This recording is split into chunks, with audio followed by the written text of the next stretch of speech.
ধরতে হবে, এবার অ্যারেস্ট করতে হবে। তো একজন এসে পরামর্শ দিল যে তুমি এখান থেকে চলে যাও, তুমি এই মিশর থেকে চলে যাও, বের হয়ে যাও, না হলে ফেরাউনের বাহিনী তোমাকে পেলে ধরে ফেলবে। এবার মুসা আলাইহিস সালাম চলে গেলেন কোথায়? মাদিয়ান। কোথায় বলেন? অনেক দূরে মাদিয়ান। মাদিয়ানে গিয়ে তার না আছে কোনো শেল্টার, না গার্ডিয়ান, না কোনো খাবার, না পানি, কিছুই নাই।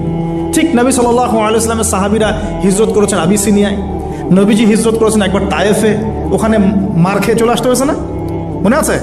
তায়েফের 3টা গোত্র ছিল, আব্দে ইয়ালাইল, আব্দে মাসউদ, হাবিব বিন আমর, এই 3 গোত্রের নেতা ছিল। এরা নবী সাল্লাল্লাহু আলাইহি ওয়াসাল্লামকে ছোট ছোট বাচ্চাদেরকে দিয়ে পিটিয়েছিল, নাউজুবিল্লাহ। তারপরে নবীজি বদদোয়া করেন নাই, ওখান থেকে চলে আসছেন মক্কায়। আমি গুছিয়ে বলছি শর্ট করে।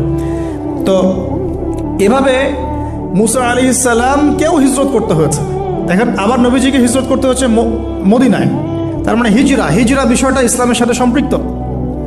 পরিবেশ পরিস্থিতি অনুকূলে না থাকলে, যেখানে ভালো পরিবেশ সেখানে গিয়ে মানুষ থাকতে হবে।